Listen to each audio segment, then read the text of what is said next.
Well, welcome everyone to Health Tie Open Innovation. We are back to being a virtual platform. We kind of spent August adjusting our process. And as Bethany just learned, we have a few kinks to still work out, but it's wonderful to have you here today.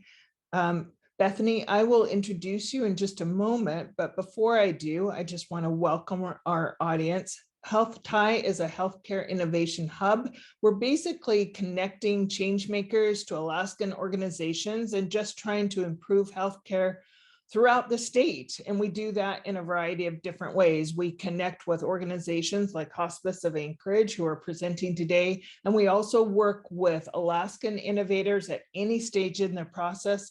We also work with a lot of healthcare innovators from outside of Alaska, but we like to see them a little bit further along in their development.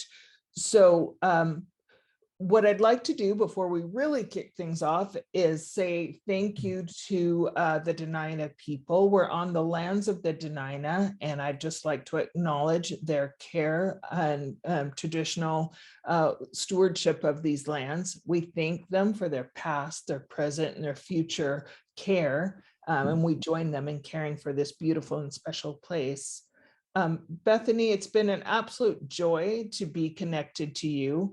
To be honest, I can't quite recall how we met, but it might have been just random. But we joined this summer on the Care for the Care campaign. I was inspired by your work, and I have enjoyed being connected to you.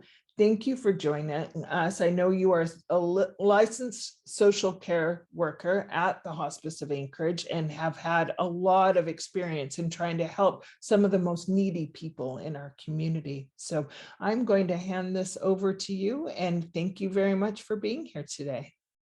Thanks. Well, as Jacqueline said, we got connected this summer. I think it was Emily doing the outpatient at home stuff. She had sent us a link to this, and I was like, well, I'm intrigued. And then I heard, helping organizations like figure out their next steps and how to better themselves. We need in on that. So it's been very cool to kind of get to know Jacqueline and kind of get to know this group a little bit, because it's a different kind of folks than my normal kind of, community meetings. I know I want to call you Pastor Benjamin, but Rick Benjamin has been on several of the other kind of meetings that I've been on as well. So it's nice to see a familiar face. I'm going to go ahead and share my screen. I just figured today what I'll do is I'll tell you a little bit about Hospice of Anchorage, and I want to leave some room for questions. I want to leave some room for insight, because we're always trying to figure out what we can do better, and we've had some challenges, and like other people have had similar challenges. So I want to, kind of open us up for, help and support and insight. So I'm going to go ahead and share my screen.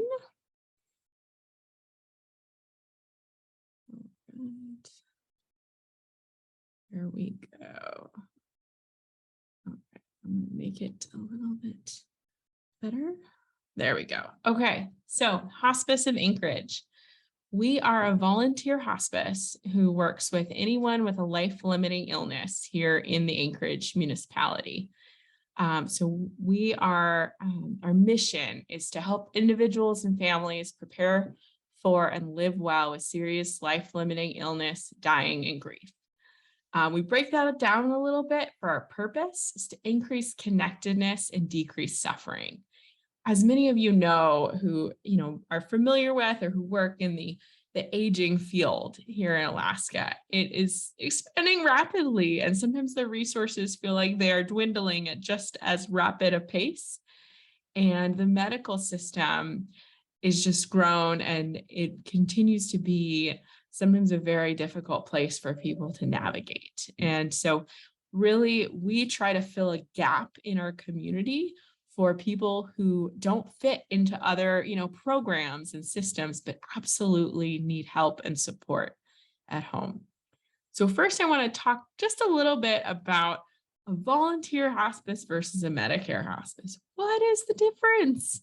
I will tell you, I am a licensed clinical social worker. I did not know the difference before a friend of mine called me and said, hey, there's a job opening. So I kind of have made it my mission to start there because in some ways, I think it's a uniquely Alaskan thing too. I have heard of some rural East Coast areas that have volunteer hospices, but Alaska has kind of a different set of regulations for a volunteer hospice and a Medicare hospice. So throughout the state, most of the time in communities that are smaller than Anchorage and do not have a Medicare hospice, sometimes they will have a volunteer hospice. So Homer, and Ketchikan, and there's a few other, Kodiak, there's a few other places. Actually, I think Kodiak might have full-on Medicare hospice now. There's places that are small enough that they don't quite have a Medicare hospice that fills, a certain set of regulations, but they obviously still need end-of-life care. And so in these rural places of Alaska, the volunteer hospice steps in and really provides what they can. And each one is different, so I can't speak to each. Volunteer hospice set of regulations is much different than a Medicare hospice. Oftentimes folks maintain their doctor, and it's just a volunteer hospice with a nurse, with just volunteers mostly, to provide what support they can alongside kind of the regular doctor. I always say we as Hospice of Anchorage are the fortunate ones who actually exist in a community with Medicare hospice as well. So when I talk about that gap service, what we find here in Anchorage, there are 3 Medicare hospices, and there are more than enough people to go around first. So it's not a competition, really. Providence, Ancora, and Inhabit, they've changed their names a couple times recently, so you might know them as Frontier or Encompass. I'm still trying to get myself on that train. They are 3 Medicare hospices here in Anchorage. And essentially, for folks who have a terminal illness and a life expectancy of 6 months or less and are not pursuing curative treatment, are potentially eligible for Medicare hospice. And that means kind of the full gamut of a doctor that is Medicare hospice, takes over their medical care. They have a nurse, not 24/7 in their home, 24/7 on call. Often folks think that means someone will come in all the time, but it really doesn't. There is a nurse on call 24/7, and that can be really helpful when you get middle of the night. That's when things happen. Interdisciplinary team. So chaplains, social workers, volunteers, the full gamut. Medicare hospice manages all your meds. They help you with all the logistics around the paperwork, all that stuff about, setting up with a funeral home, helping the family process. Really good stuff. Absolutely critical. Generally paid by insurance. Generally, that's not an issue, but sometimes it can be. If people don't have insurance, hospice still costs money. So that can be tricky to help navigate.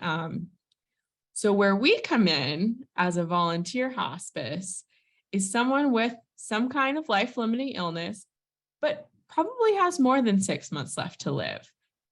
So many times, as medicine advances, people live longer and longer and often sicker. And it's a positive because we're, extending life, but it has created this scenario where folks need more help in their home, but they don't qualify yet for Medicare hospice because, they have metastatic breast cancer, but they have 2 years probably, and nobody's saying it's in the last 6 months, and we're still pursuing chemo because that's going to extend you those 2 years. But now I need help. My spouse works full time and I can't get, to the bathroom by myself. And this is a huge factor. So that's kind of the people we jump in on. They have this illness. It's certainly, made a huge impact in their life. They don't qualify for Medicare hospice. That's where we jump in. I want to pause for a minute. I gave you a really broad overview of Medicare hospice, volunteer hospice. Any questions off the bat about kind of that piece of things? And I can't Hey, see Bethany. everybody, so you'll just have to Oh. jump in. Oh, hi there. It's Denise. Can you guys Hey. hear me okay? Hi, Yeah. Bethany. It's great to meet you. I've heard about you and thanks for all the work that you do. Thanks. Yeah, my question, this is great. I was wondering, you know, if you are accepting people who are more than 6 months, is there like an upward limitation that you go to, or do you have to have a palliative care consult, or what's like, how further upstream do you go? Yeah, great question. And we keep it a little loose, to be honest, because I want to be able to provide support for people who need it. The upper end is kind of our name because I don't get a lot of people outside of the last 2-3 years because we're Hospice of Anchorage, you know? We have had a lady a few years ago who really wasn't a terminal illness at all, but all of a sudden, she couldn't work, she couldn't do anything. She needed a ton of support right then. She didn't fit anywhere. Nobody really knew what was even going on. But we were able to step in and provide her support while she kind of figured some stuff out and then was able to kind of move down to the lower 48 with some family. And I always think of her when I get that question of what's the upper end, because I don't think she has a terminal illness, but her life was radically, life limiting. If I'm like really pressed, we say 2 or 3 years. So yeah. And when we get folks who are clearly within that last 6 months of life and really do qualify for the Medicare hospice, we refer them to the Medicare hospice because one, they often need that like pain and symptom management that the doctor at Medicare hospice will do, and we don't do that. When we've had somebody for, a year and then they become eligible for Medicare hospice, we stay involved because everything else changes. So we want to be one consistent piece, and that's worked well. I think the other hospices feel fine with that because we're really just providing some extra support. We work hard not to step on toes or anything, but we don't do it the other way around. So if you're already on Medicare hospice, we don't also jump in. Just community resource wise, there's not enough of all of us to go around. Well, and I would just add that that's a perfect spot or a perfect niche, I guess, to be in, because, that hardcore line of a 6-month diagnosis, that's tricky, and you can be living with a difficult illness for a long time. So I love the space that you cover. I think that's great. Thanks. All right. So our program itself, it can be broken down essentially into 3 parts. The first of these is the resource center. I tell people this is a silver lining of COVID because we had some time and we were able to access some grants to do a really cool thing. So we've created this, we call it the resource center. It's our lobby. It's open to the community. So whether or not you want to be full on a patient with us, maybe you just want to come in and look at the books, so we have a library, we have a loan closet, advanced directives, dementia care. So our library, and I decided at the last minute to do show and tell here, we have hundreds of books. It looks like a bookstore upstairs, which makes me really happy. And we try to keep them fresh and new, and they're free. So anything in our resource center is completely free. We're not expecting, people to bring it back in 21 days. If you want to bring a donation, that's totally fine, but we don't make that a hard sell by any means. But we have hundreds of books. So anything from dementia to caregiving, children's grief, living well, we've got it. And we've got staff who are happy to talk with folks about, what they liked and what type of books and what type of need. Our loan closet is made up of durable medical equipment, wheelchairs, walkers, incontinence supplies. We try to stick to the basic stuff. I'm never going to carry an oxygen machine or a CPAP machine that's fitted to somebody's face. It's just not what we're in for. So most of our loan closet is people who bring in the supplies who, no longer need the walker or the wheelchair or have extra incontinence supplies unopened. And we're able to run them through a really fancy sanitizing machine and then have them available for the community. I'm sure some of you have experienced the hubbubaloo that is trying to get something through Medicare and DME. And, certainly if you can do it, because that leaves, room for other people. But man, the number of people who've been like, I need this wheelchair for, the long distances, that one kills me. The community, whatever, there's a term that Medicare uses about community reach for and they just don't cover it, and people need it because the hallways at Providence are long and it's just not feasible always to wait for a wheelchair at the door. So that's all free, and it's just completely dependent on what we have. So it's really an ebb and flow of, what gets brought in. But we do generally have walkers. I don't think we've ever been without walkers, but, wheelchairs come and go, shower benches, transport wheelchairs, canes. We always have canes. Advanced directives. We have 5 different types of advanced directives, power of attorney. There's a bunch out there and people are really overwhelmed when you Google it. So we've got them. They're free, and we're happy to staff talk with. We're not lawyers. We're clear about that. I don't have any notaries, but staff are happy to talk about, the point of an advanced directive and get you the stuff that you need for that. And then dementia care.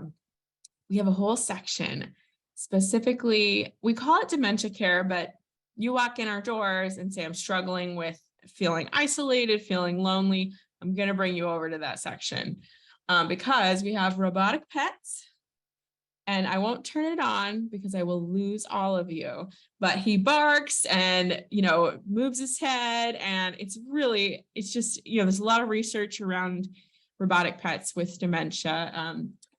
And there's more research coming out about the reduced isolation people can feel when they have a robotic pet and that kind of thing. We have music players. These are specifically designed to be easy. So they come, preloaded. You just lift this and music will play, presuming it's plugged in. And then you don't like the song, you just hit this giant button. No fiddling around on an iPod or something, that somebody with dexterity issues is never going to get. They come preloaded, but you can load your own music too. So, I've gotten the range of I have just the sound, I have just the thing. When I've gotten I'm never ever gonna, load this. And so it's great that it's got music on it already. And we have fidget blankets. This is a muff version, but we also have just the regular blanket. So it's just, stuff to kind of fidget with. Some people use it for daily routine. Some people kind of save it for appointments and things where you really need to have some focus time, and just they're available for free. And the goal and just the purpose of the resource center is to draw people in. It's a softer draw. Hey, let's come get a robotic pet. And then my staff can say, how are you doing? You're taking care of mom. How are you? And what support do you need? Because my staff is amazing with, what are the resources out there? We've got resources, but we also know about resources. And we really want to be a place of connection. So move on to our Lifeways program, part number 2 of our program. So this is the kind of the bread and butter of what we do in terms of our patients. So this is where you'd be a registered client. We take referrals from doctors, from offices, from neighbors, from self. We try real hard to cut down on any red tape here for folks, and also cut down on paperwork. We have some admission paperwork, but we sit there and fill it out with you, because at this point in the game, I'm not handing anybody a stack of paper that they've got to fill out. We're going to sit down and walk through it.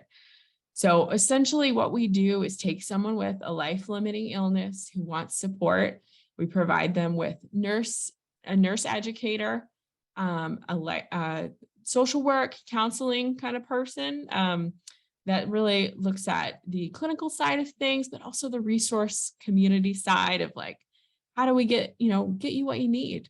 And then we have a team of volunteers who are incredible and often provide a lot of social support. As we've learned in the last couple of years, isolation is super real and super debilitating in and of itself, not to mention any sort of medical thing. So you add the two together. And so, in terms of frequency of visits, pre-COVID, my social workers and my nurses were going out about once a month. So it's not like as intensive as a Medicare hospice where you're going to see your nurse every single week. We didn't go into homes for like a year with COVID, and we're still like trying to figure that out, because what we found is we were way more connected with folks on the phone, and we were able to, we certainly want to go in homes and we're doing it, but we're trying to balance that with this kind of new level of connectedness of talking a lot more frequently. Because just the reality of time is that I have a limited staff and, increasing number of clients all the time. And so we're trying to find that balance. So it's, roughly once a month. Some of our folks don't want us in their homes because of COVID or whatever, and that's totally fine. Some, have wanted us from day one. So we just kind of roll with whatever they're doing. And we get people who want connected with volunteers. The third arm is our bereavement arm. And this has ebbed and flowed a lot in the last 5 years. Right now, it consists of a monthly mailing program, kind of monthly phone support for folks, whether they were on our service and their person died, or whether they just call us in the community. Anyone is welcome to this. We do offer some short-term grief support sessions. It's pretty individualized, and it's pretty much over the phone at this point. It's not counseling, and we're pretty clear about that. We definitely will refer out for counseling. We've not started groups back up yet, and we've struggled with what to do on that, because you need a grief group, but there's not enough people to really do it well and make it worth this, make sense on the staff time. So we do a lot of Providence Hospice is doing grief groups. I think they're still online. We do a lot of referring there. There's a variety of online options. Campaigns. Through the Resource Center, and campaigns is not like the fundraising kind of campaigns. We do those, but that's not what I'm really going to chat about today. But Care for the Carer and Navigating the Holidays are two campaigns that we've kind of come into through COVID. So every summer we do a Care for the Carer campaign where we put together these kind of kits to provide support for the caregivers. And then in the holiday season, we've been putting together essentially a bereavement kit, and it includes a DVD of local Alaskan bereavement people, kind of talking about how to navigate the holiday season after the loss of a loved one. Those have both been relatively new programs, and we're still trying to figure it out of can we fund this, moving forward, and how do we do that? Jacqueline was very instrumental this summer in helping connect us with different sponsors for these Care for the Carer boxes, because to me, that's a win-win, because these are the people that a lot of these entrepreneurials are wanting to serve and support, and they're really legitimate projects and products, and it'll get their name out there in the homes. And it also provides, this kind of support for challenges. This is where Jacqueline told me to make sure to leave some space and time. It's money. We don't charge for services, and we can't, as a volunteer hospice, we can't charge for our client services. And, I've worked here for 5 years, and I don't know that there's ever been a time where we're not stressed about money. And, we have some grant funding, and that's good. We did well during COVID with various COVID grants, but that's kind of dried up now. And so we're kind of in a new financial landscape, I think, in development as a whole, in nonprofits. I know we're not the only ones. So we're trying to figure that out. Big galas, we used to do big gala every year. I don't know if it's really, moving forward. Anchorage is pretty galled out. We were chosen for the mayor's charity ball this year, so we're a part of a big gala in a month, but that's not really we're working on it, but it's not something we're putting on. So that's, I'd say that's the number one: sustainable, just, individual corporate funding. And that leads to, difficulty with staff recruitment and retention, because it's that chicken and the egg. Because when you have turnover, because, you're a nonprofit that's tiny and like you're a great place to work, but you can't pay competitively, you do lose people. And we struggle with board members and, getting enough board members and getting the, people to really invest in, and have time, because often these people are wonderful people who really want to help. And it's this question of like, can you invest the time here? And we've just had quite a bit of turnover in that realm in the last 5 years. And that has just been a struggle. And then just lastly, community awareness is always I'm always like pitching to doctors and stuff like, hey, like, send us these referrals, because sometimes they'll send me a referral for a Medicare hospice person. I'm like, I could have helped them 2 years ago, and so it's constantly, kind of trying to move that upstream, like you mentioned, Denise, about where you're at. So that's my spiel. And I know I'm looking at the clock over there thinking, wow, I talked longer than I intended, but questions, thoughts? Yeah. First of all, thank you very much. A wonderful presentation, really clear, and I answered a lot of questions. I was being asked, well, what is a volunteer hospice? And so you've helped me better understand that as well. Because our time is short, we'll run a little over, but are there questions from the audience?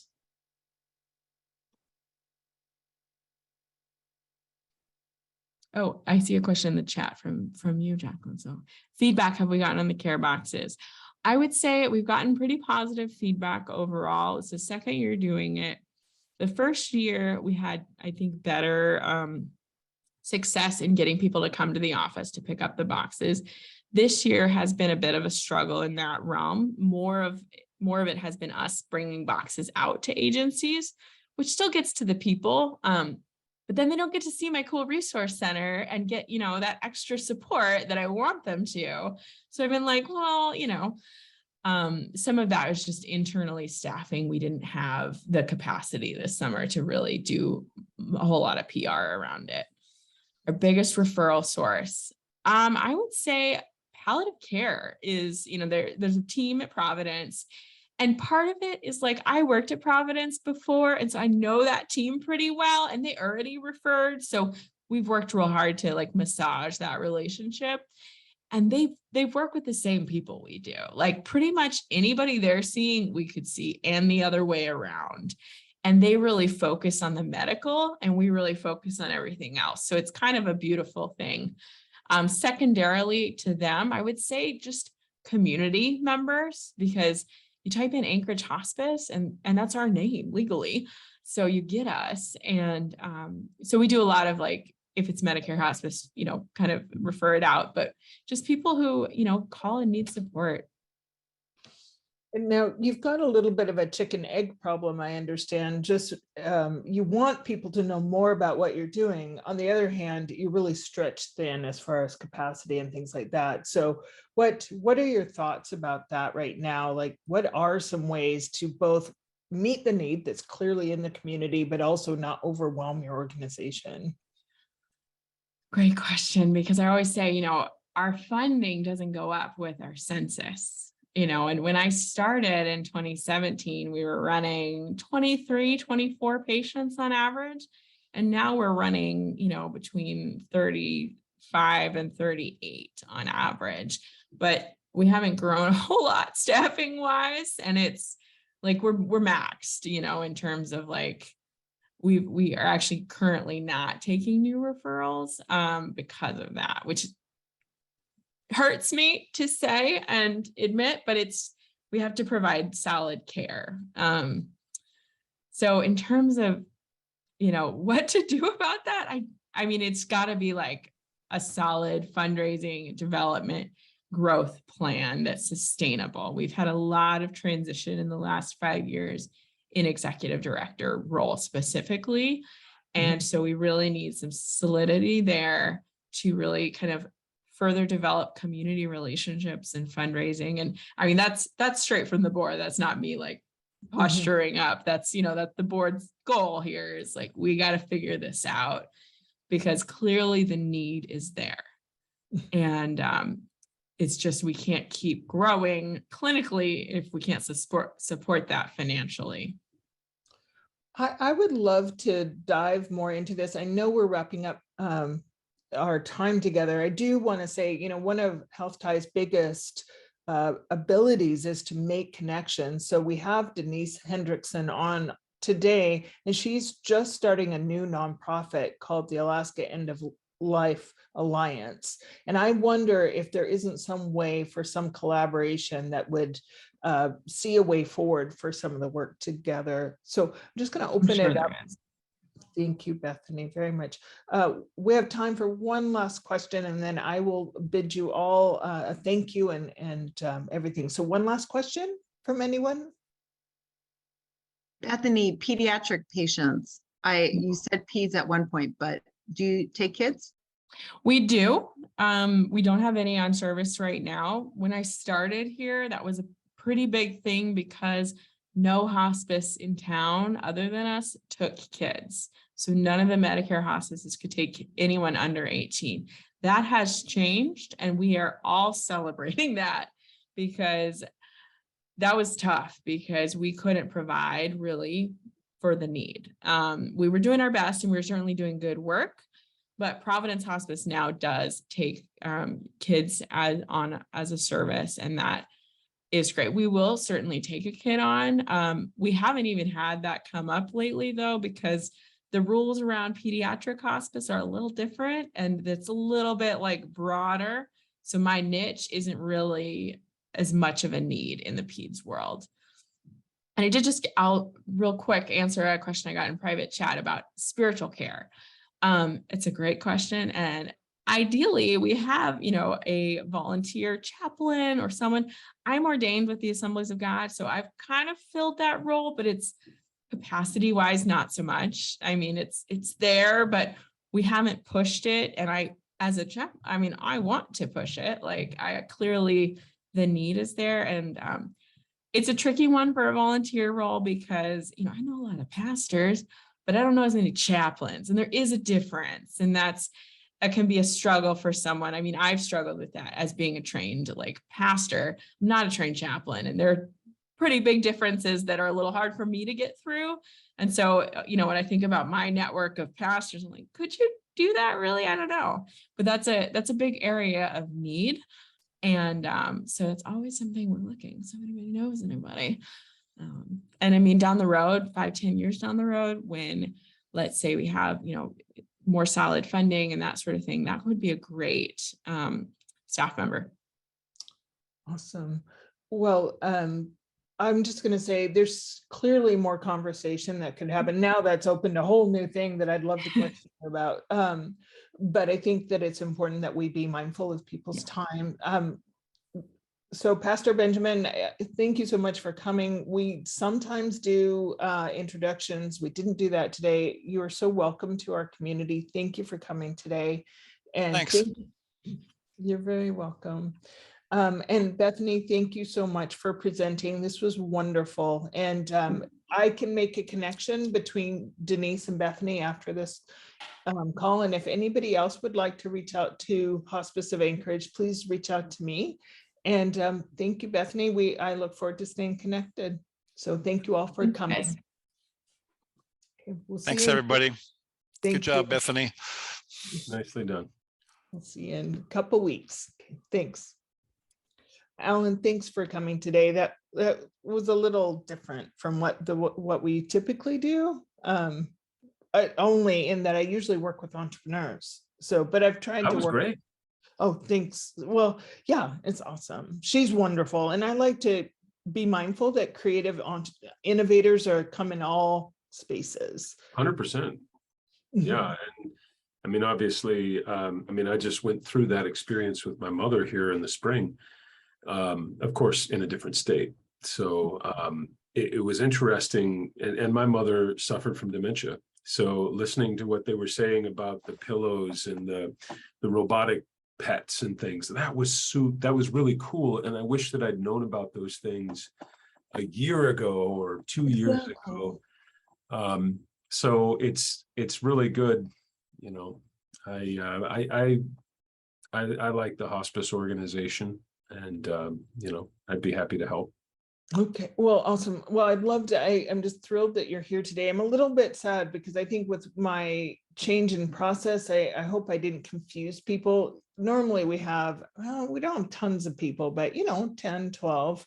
So I'm wondering if people were just confused. I'm glad that you figured it out though.